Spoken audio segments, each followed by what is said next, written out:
Kilo mutton குழம்பு வைக்க போறேன். அதுக்கு 4 ஸ்பூனு ஆயில் போட்டுக்கலாம். 2 பட்டை, 4 லவங்கம் அதையும் போட்டுருவோம். 1 ஸ்பூன் சோம்பு,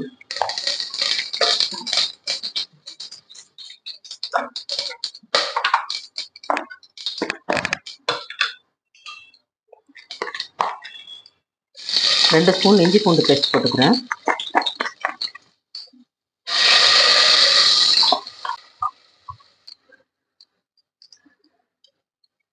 இஞ்சி பூண்டு பேஸ்ட் நல்லா வதங்கிடுச்சு.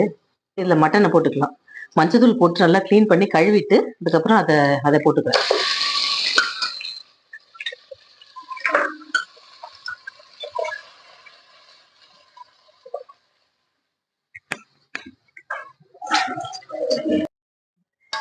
நல்லா ஒரு 2 நிமிஷம் நல்லா வதக்கிடுங்க. வதக்கிட்டு அதுக்கப்புறம் மசாலா ஆட் பண்ணிக்கலாம்.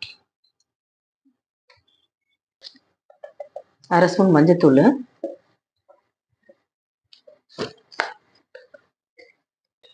மிளகாத்தூள் 2 ஸ்பூன் போடுறேன்.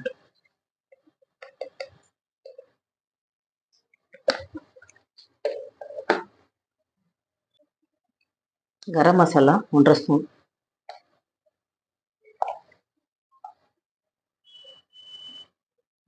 மட்டன் மசாலா 2 ஸ்பூன் போட்டுக்கிறேன்.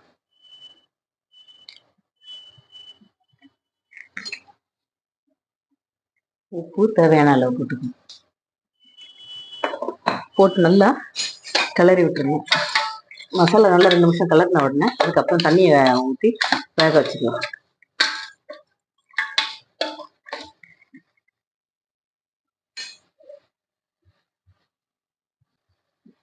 இதை நல்லா ஒரு 5 நிமிஷம் நல்லா வதங்கின உடனே இதில் வந்து ஒரு 2 டம்ளர் தண்ணி ஊற்றிக்கலாம். ஊற்றி வேக வச்சிடலாம். வேக வச்சுட்டு குழம்பு அப்புறம் ரெடி பண்ணிக்கலாம்.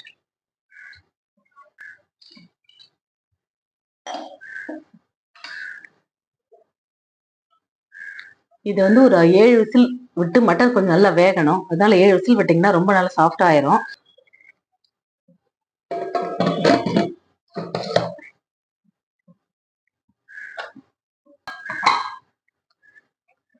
மட்டன் குழம்புக்கு 1 ஸ்பூன் எண்ணெய் ஊற்றிக்கிட்டு 3 வெங்காயம் இதெல்லாம் அரைச்சி குழம்புல ஊற்றுறதுக்காக ரெடி பண்ணுறேன். 3 வெங்காயம், 2 தக்காளி இது நல்லா வதக்கிடலாம். 2 பச்சை மிளகாய், கொஞ்சம் கொத்தமல்லி வதங்குற வரைக்கும் அதில் வதக்கிடுங்க. வதக்கிட்டு அதுக்கப்புறம் அரைச்சிட்டு அதை குழம்புல ஊற்றிடலாம். மட்டன் நல்லா வெந்துருச்சு. இதில் வந்து 2 துண்டு தேங்காய், 2 பட்டை, 2 லவங்கம், கசகசா இது வந்து தேங்காயில் போட்டு அரைச்சி நல்லா விழுத அரைச்சிக்கோங்க. அரைச்சிட்டு நம்ம தக்காளி, வெங்காயம், கொத்தமல்லி எல்லாம் வதக்கி வச்சோம் இல்லையா, பச்சை மிளகாய்லாம் அந்த விழுதையும் இதை போட்டுப்போம். போட்டு ஒரு நல்ல 10 நிமிஷம் கொதிக்கட்டும்.